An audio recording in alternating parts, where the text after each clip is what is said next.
Kita baru saja menyaksikan pantomim saudaraku dengan jujur unlimited power. Kuasa yang tidak terbatas, tidak lain daripada kuasa Tuhan Yesus. Kuasa Allah Bapa di sorga, Bapa kita dalam nama Yesus, saudaraku. Tidak terbatas kuasanya. Dia menciptakan manusia ini, saudaraku. Dan dia juga menciptakan bumi dan semesta alam ini hanya dengan firman-Nya saja. Dia katakan jadi. Tidak ada kuasa yang seperti itu. Hanya menjadikan manusia dia bentuk dari lebu abu tanah, saudaraku. Kemudian dia hembuskan napas yang hidup. Dan manusia itu menjadi makhluk yang hidup, yang bisa bersekutu dengan Tuhan. Tuhan, saudaraku, suka bersekutu dengan anaknya. Kerap kali Tuhan datang, saudaraku, dan berkata-kata dengan Adam dan Hawa, saudaraku. Hanya setan tidak senang manusia ini bersekutu dengan Tuhan. Sampai sekarang setan berkata, saudara beragama bolehlah, tapi jangan kau bersekutu dengan Tuhan. Jangan lahir baru, jangan jadi anak Tuhan,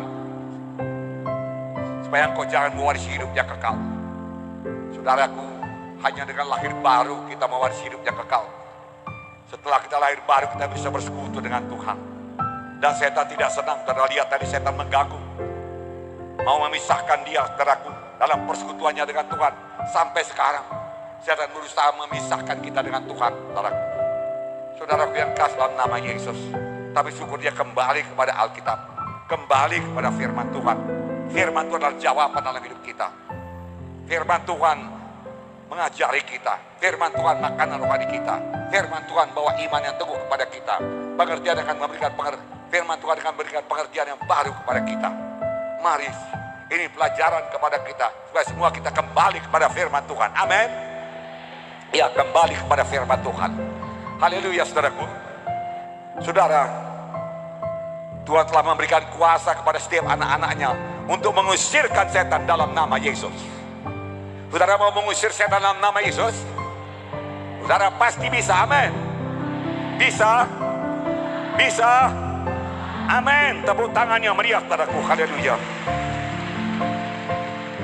Tuhan mau menyelamatkan kita semua pada malam ini.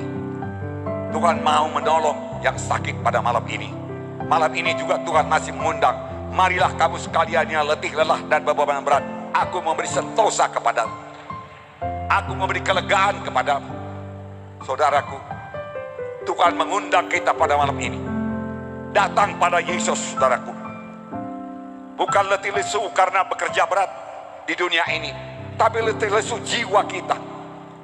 Malam ini saya juga mau bertanya kepada saudara, apakah jiwa saudara sudah lahir baru, sudah bertemu dengan Tuhan Yesus? Atau apakah jiwa saudara letih lesu karena beban penyakit yang tidak sembuh-sembuh? Karena persoalan keuangan, persoalan keluarga, banyak lagi persoalan dunia ini yang bisa menimpa jiwa saudara hingga letih lesu. Yesus memberikan kelegaan kepada saudara. Yesus punya jalan keluar dari persoalan saudara. Langkah pertama bagi saudara yaitu datang pada Yesus dan biarkan Yesus bertahta dalam hati saudara, menjadi Tuhan dan Juru Selamat saudara. Maka dia akan memberikan hidup baru kepada saudara. Firman Tuhan berkata, barang siapa yang ada dalam Kristus, ya kejadian yang baru, yang lama lenyap, yang baru timbul. Saudara menjadi baru sungguh-sungguh, yang bisa bersekutu dengan Tuhan. Amin. Bisa bersekutu dengan Tuhan. Nah, tidak ada yang mustahil, karena di sini sudah hadir Tuhan yang punya kuasa unlimited power. Kanker tumor, Tuhan sanggup menyembuhkannya. Amin. Penyakit jantung, paru-paru, penyakit hati, penyakit usus, dan lain sebagainya dapat disembuhkan Tuhan. Haleluya. Tidak ada yang mustahil bagi orang yang percaya. Firman Tuhan berkata, saudara, malam ini lebih daripada kesembuhan penyakit, Tuhan menyediakan keampunan dosa, keselamatan jiwa, kelahiran baru, jadi anak-anak Tuhan. Rahmat kemurahan Tuhan, anugerah Tuhan seperti sungai yang mengalir dari tahta Allah, mengalir kepada gerejanya yang hidup, bahkan kepada kita di sini, untuk menyembuhkan, untuk mengobatkan kita, untuk menjadikan kita kejadian yang baru. Mujizatnya masih tersedia pada malam ini. Bukalah hati saudara. Untuk ini Tuhan Yesus telah membayar harga yang sangat mahal.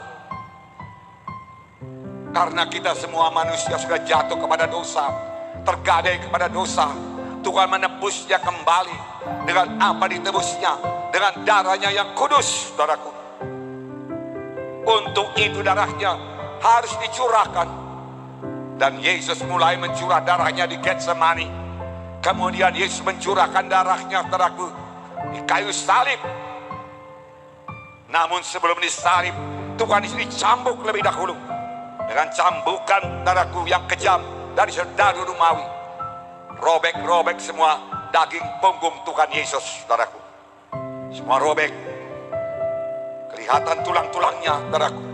Dan firman Tuhan berkata, itulah dia bilur-bilur Yesus. Apakah gunanya bilur Yesus? Sampai sekarang bilur Yesus masih berkuasa. Bilur-bilur Yesus gunanya untuk menyembuhkan penyakit saudara.